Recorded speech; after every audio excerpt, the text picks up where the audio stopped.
Hello everyone, it's Jasmine. Welcome back to my channel. Today I've got two paintings for you in the video. They're both going to be waterfall pours, and I'm using a 12 by 24 inch wrapped canvas. And for this first one, I'm doing something a little different.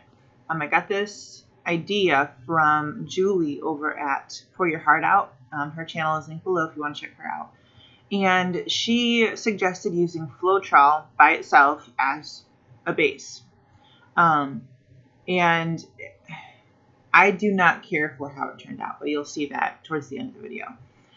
So the paint colors I'm using are Phthalo Turquoise, Prussian Blue, Gold, Brilliant Blue, a lighter shade of Brilliant Blue, I've added white to it, a Copper, and a Red Brown. That one right there is Red Brown. It's a really rich metallic, kind of coppery but more red tone to it. So basically what you want to do is pour the paint in a steady stream towards the middle of one end of your canvas and then tilt it so that it flows down. Very simple, very easy. And then you're going to want to manipulate the canvas to get the paint to spread.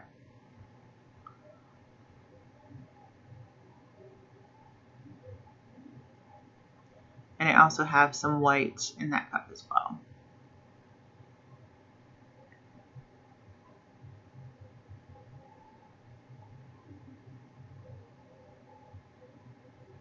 I really like the striations that you get with this technique. It's really variable.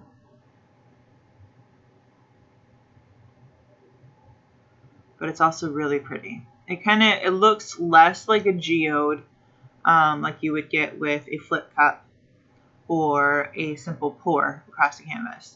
And a little bit more kind of like a rock sediment. And in the Phthalo Turquoise, I did add some interference blue to that one. And then I've added a little bit to my corners. And when you see this piece dried, it's going to look a little different.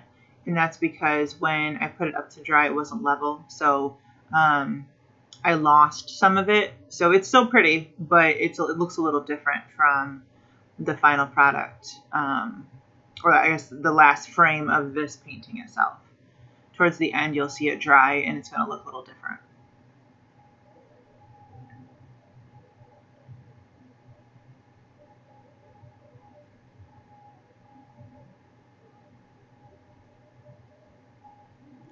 So here is our next painting. And one color I added to this that was not in the first one was a hunter green. And that shade I mixed from phthalo green, Prussian blue, a little bit of sap green, and some interference green from golden.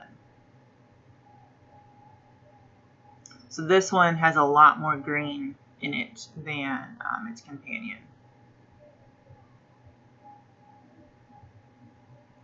And the other difference for this one is that I used white paint as a base like I normally do versus the Floetrol, because I didn't really care for kind of the interaction between the pure Floetrol and the mixed paint.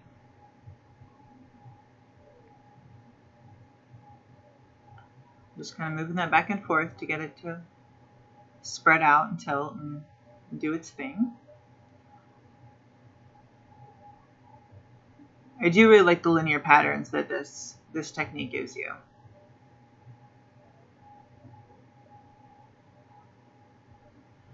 So in my paint mixture, my recipe is very simple. It's 2-to-1 parts Floetrol to paint, 2 parts Floetrol, 1 part paint, and then just enough water to get it flowing to the proper consistency. And my consistency that I use is when you scoop it up out of the paint on your stir stick, your palette knife, whatever you're using, and it pours back off into the cup in a ribbon. So not too thin, not too thick. If you make your paint too thick, it's not going to move properly. If you make it too thin, it can move too much. So there is a happy medium in there somewhere.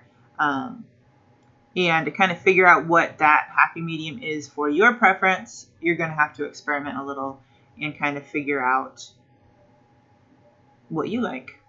This is a very flexible and fluid form of art. So it really kind of depends on the artist for what effects they're looking for, etc. Excuse my head, I was trying to get the paint to move a little bit and blowing on it.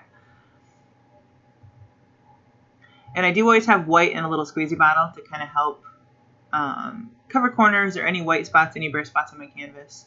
And it's really handy. You can get those bottles on Amazon. They're super cheap. So there's the 2 paintings poured, and then in the next clip you will have a view of them dry, but not varnished.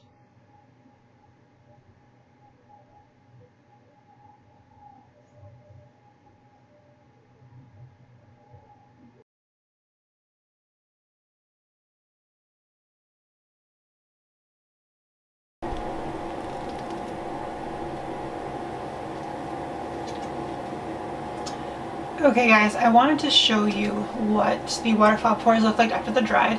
They're not varnished yet. And I wanted also to mention that I got the idea, kind of the technique, from Julie at Pour Your Heart Out. Her channel is linked down below if you want to check her out. And I thought the technique was really interesting. So I didn't quite get the same patterns linearly on both sides of the canvas.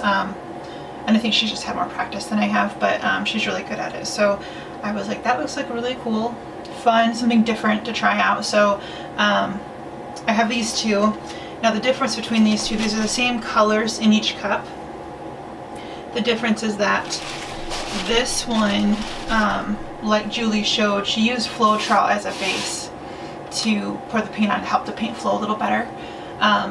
And I like it, and then again I don't. It is less expensive than using paint. However, all these white spots right here, this is where the Floetrol popped up through the paint. So it doesn't look bad. I don't hate it, but it's not my favorite either. So in future pourings, I don't think I'll use the Floetrol just by itself as a base. I think I'll just stick with using paint. Just because while I like the overall finished piece, I don't really care for how the paint broke over the Floetrol.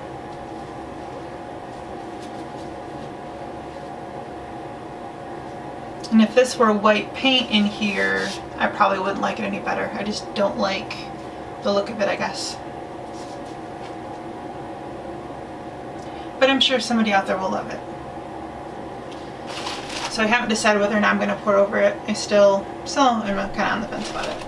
This one, however, I love how it turned out. And this is paint. The white in here you see is paint and not Floetrol. So I love the striations in the paint and how it gets the little layers. And it's just so pretty. And I want to show you them unvarnished. I wanted to show you, I don't know if you can see right there, the luminescence that the golden interference gives the paint.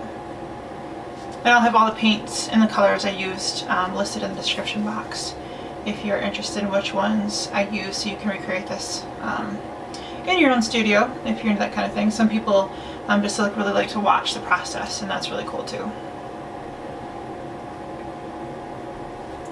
And it also kind of shows you the variability of the same colors, same cup, same process, but two very different results.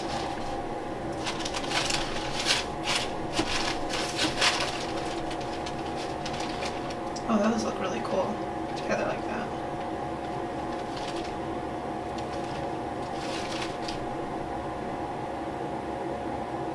So yeah, that's about it.